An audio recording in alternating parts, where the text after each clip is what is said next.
بسم اللہ الرحمن الرحیم۔ السلام علیکم ورحمۃ اللہ وبرکاتہ۔ میں ہوں محمد صادق شاہ اور آپ دیکھ رہے ہیں صادق ٹی وی یوٹیوب چینل۔ ہماری بات چل رہی ہے عقل اور ذکاء کے بارے میں اور عقل مندی کے بارے میں۔ تو جیسے کہ اس کی کچھ مبادیات بیان ہوئے، تو یہاں پہ علامہ ابن جوزی رحمۃ اللہ علیہ نے سب سے پہلے انبیاء کرام علیہم الصلاۃ والسلام کی ذہانت کے واقعات کو بیان کیا ہوا ہے، جو سابقہ انبیاء کرام انبیاء متقدمین ہیں۔ اور یہ تو سب کو معلوم ہے کہ انبیاء کرام علیہم الصلاۃ والسلام کی ذہانت سب ذہین لوگوں سے اونچے درجے کی ہوتی ہے۔ تو علامہ ابن جوزی رحمۃ اللہ علیہ فرماتے ہیں کہ ہم نے بہتر سمجھا کہ اس کتاب میں ان کے بھی کچھ احوال ذکر کیے جائے اور ان کو خالی نہ چھوڑا جائے۔ حضرت عبداللہ ابن عباس رضی اللہ تعالیٰ عنہ سے روایت ہے حضرت ابراہیم خلیل اللہ علیہ الصلاۃ والسلام کے متعلق کہ جب حضرت سارہ علیہ السلام نے دیکھا، یہ بھی حضرت ابراہیم علیہ الصلاۃ والسلام کی بیوی تھی، اور حضرت ہاجرہ علیہ السلام یہ بھی حضرت ابراہیم علیہ الصلاۃ والسلام کی بیوی تھی، کہ جب حضرت سارہ نے دیکھا کہ حضرت اسماعیل علیہ الصلاۃ والسلام کی والدہ حضرت ہاجرہ علیہ السلام حضرت ابراہیم علیہ الصلاۃ والسلام سے محبت کرنے لگے، تو ان کے دل میں شدید غیرت پیدا ہوئی، یہاں تک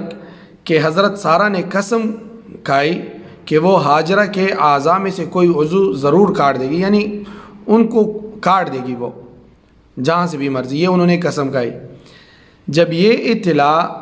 حضرت ہاجرہ رضی اللہ علیہ السلام کو پہنچی تو انہوں نے زرہ پہننا شروع کر دیا، جس کے دامن طویل رکھیں، اور یہ دنیا کی پہلی عورت ہے جس نے لمبے دامن بنائے، اور ایسا اس لیے بھی کیا تھا کہ چلتے ہوئے دامن کی رگڑ سے قدموں کی نشانات زمین پر باقی نہ رہے کہ سارہ کے آنے جانے کو نہ پہچان سکے۔ انہوں نے پیچھے کے دامن کو بہت لمبا چھوڑا تاکہ وہ جب چلیں تو پھر وہ راستے میں جو ان کے قدموں کی نشانات ہیں وہ مٹ سکے۔ اسی طرح انہوں نے جب یہ بنایا تو وہ گھومتی پھرتی تھی، لیکن اپنے قدموں کی نشانات کو وہ جو ہے چھپا لیتی تھی۔ ابراہیم علیہ الصلاۃ والسلام نے حضرت سارہ علیہ الصلاۃ والسلام سے فرمایا کہ تم یہ خبر حاصل کر سکتی ہو کہ اللہ کے فیصلے پر اپنے آپ کو راضی کر لو، اور ہاجرہ علیہ الصلاۃ والسلام کا خیال چھوڑ دو۔ تو حضرت سارہ نے عرض کیا کہ جو قسم میں نے کھائی ہے اس سے میں کیسے نکلوں گی، اس سے تو نکلنا ممکن نہیں ہے۔ تو حضرت ابراہیم علیہ الصلاۃ والسلام نے ان کے لیے یہ حل نکالی کہ تم ہاجرہ علیہ الصلاۃ والسلام کے پوشیدہ جسم کے اوپر کا حصہ یعنی گوشت جو ایک مستقل عضو ہے کاٹ دو، یعنی پوشیدہ جسم کا جو جگہ ہے اس کے حصے کو کاٹ دو۔ اس کا کاٹ دینا عورتوں کے لیے بھی اچھا ہے، اور عورتوں میں یہ ایک سنت جاری ہو جائے گی، اور تمہاری قسم بھی پوری ہو جائے گی، کیونکہ تم نے قسم کھائی ہے کہ میں نے ان کے جسم کے کسی بھی حصے کو کاٹ دینا ہے، تو اس حصے کے کاٹنے سے نہ ان کو کوئی ضرر ہوگا بلکہ فائدہ ہوگا، تو اور آپ کی قسم بھی پوری ہو جائے گی۔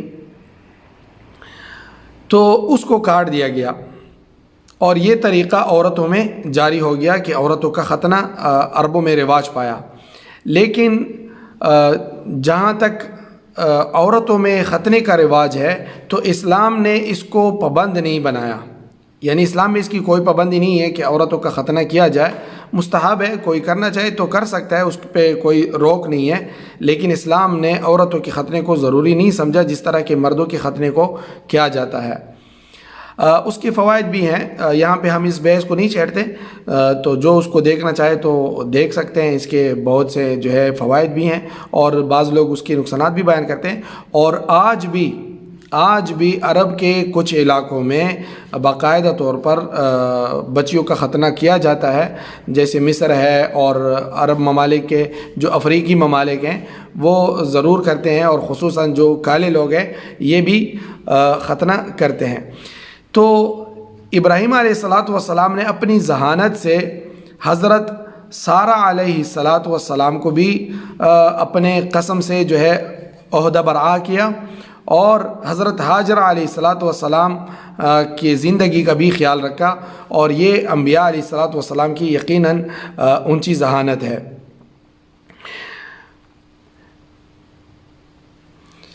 اسی طرح حضرت عبداللہ ابن عباس رضی اللہ تعالیٰ عنہ سے روایت ہے کہ جب حضرت اسماعیل علیہ الصلاۃ والسلام جوان ہو گئے تو اپنی قوم جرہم کی ایک عورت سے نکاح کیا۔ قبیلہ بنی جرہم ایک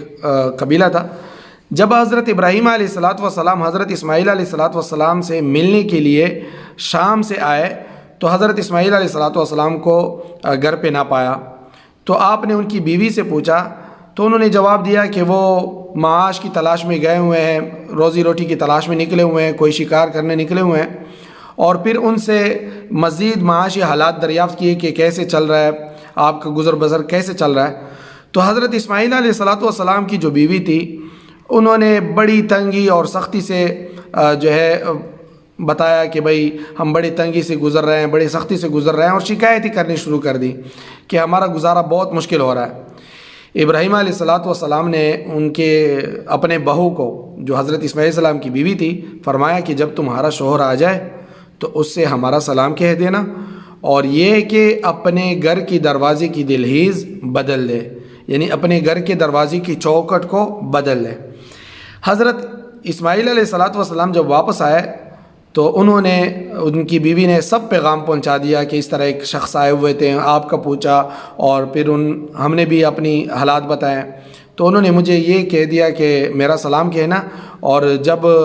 تمہارے والد آئیں یعنی تو انہوں نے اسماعیل علیہ الصلاۃ والسلام نے کہا کہ یہ میرے والد تھے، اور انہوں نے مجھے یہ حکم دیا ہے کہ میں تجھے جدا کر دوں، یعنی اپنے آپ سے جدا کر دوں، اب تو اپنے متعلقین اپنے گھر والوں کے پاس چلی جا، اور میرا تمہارا ابھی یہاں پہ تعلق ختم۔ تو علامہ ابن جوزی رحمۃ اللہ علیہ فرماتے ہیں کہ یہ حدیث حضرت اسماعیل علیہ الصلاۃ والسلام کی اعلیٰ ذہانت پر دلالت کرتی ہے، اعلیٰ ذہانت، کہ انہوں نے ابراہیم علیہ الصلاۃ والسلام نے کیا فرمایا کہ گھر کے دروازے کی دہلیز بدل لے، چوکھٹ بدل لے، اور وہ فوراً وہ اشارہ سمجھ گئے کہ مجھے میرے والد صاحب نے کیا پیغام چھوڑ دیا ہے کہ یہ بیوی تمہارے موافق نہیں ہے، اور یہ ویسی شکایتیں لگاتی ہیں، یہ گزر بسر کرنے والی نہیں ہے، لہٰذا ان سے جان چھڑاؤ۔